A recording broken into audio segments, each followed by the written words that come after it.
नमस्कार दोस्तों।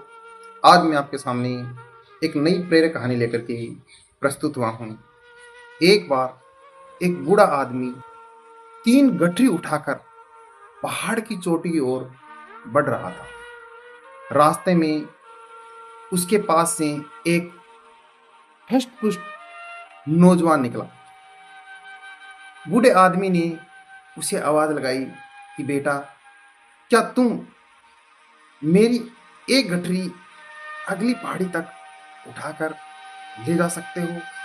मैं इसके बदले में इसमें रखे हुए 5 तांबे के सिक्के तुमको दूंगा।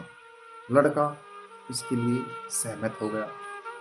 निश्चित स्थान पर पहुंचने के बाद लड़का उस बूढ़े आदमी का इंतजार करने लगा और बूढ़े आदमी ने उसे 5 सिक्के दे दिए। बूढ़े आदमी ने अब उस नौजवान को एक और गठरी उठाकर कहा कि क्या तुम अगली पहाड़ी तक मेरी एक और गठरी उठा लो तो मैं इसमें रखे चांदी के 5 सिक्के और 5 पहली गठरी में रखे तांबे के सिक्के तुम्हें दे दूंगा। नौजवान ने सहर्ष प्रस्ताव स्वीकार कर लिया और पहाड़ी पर निर्धारित स्थान पर पहुंचकर इंतजार करने लगा। बूढ़ा आदमी को पहुंचते पहुंचते बहुत समय लगा। जैसा निश्चित हुआ था उस हिसाब से बुजुर्ग ने सिक्के नौजवान को दे दिए। आगे का रास्ता और भी कठिन था। बुजुर्ग व्यक्ति बोला कि आगे की पहाड़ी और भी दुर्गम है। अगर तुम मेरी तीसरी सोने की मोहरे की गठरी भी उठा लो तो मैं तुमको इसके बदले में 5 तांबे की मोहरें, 5 चांदी की मोहरें और 5 सोने की मोहरें दूंगा। नौजवान ने खुशी खुशी में हामी भर दी। निर्धारित पहाड़ी पर पहुंचने से पहले नौजवान के मन में लालच आ गया, क्यों ना मैं तीनों गठरी लेकर के भाग जाऊं। गठरियों का मालिक तो कितना बुजुर्ग है, वह आसानी से मेरे तक पहुंच पाएगा।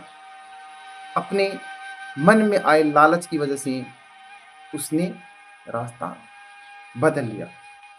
कुछ आगे जाकर के नौजवान के मन में सोने के सिक्के देखने की जिज्ञासा हुई।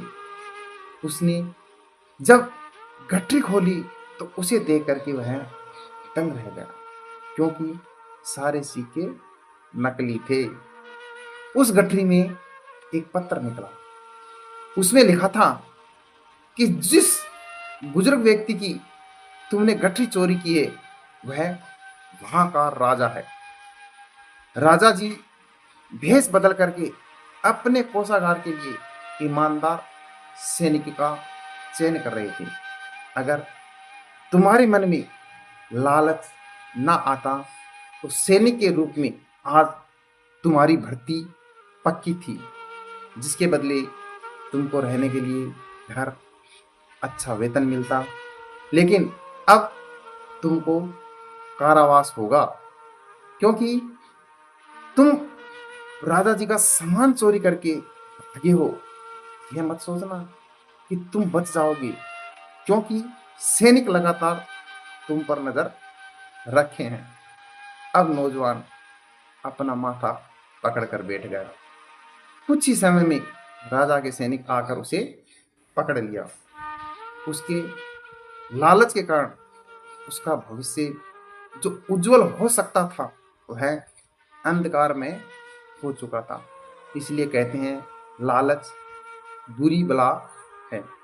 दोस्तों, इस कहानी से हमें शिक्षा मिलती है कि ज़्यादा पाने की लालसा के कारण व्यक्ति लालच में आ जाता है और उसे जो बेहतरीन मिला होता है उसे भी वह खो देता है। धन्यवाद दोस्तों। यदि आपको मेरी कहानी पसंद आई हो तो प्लीज़ लाइक करना, कमेंट करना, शेयर करना और यदि आप मेरे चैनल पर पहली बार आए हैं तो प्लीज़ चैनल को सब्सक्राइब करके घंटी का बटन अवश्य दबाना। धन्यवाद। Thank you.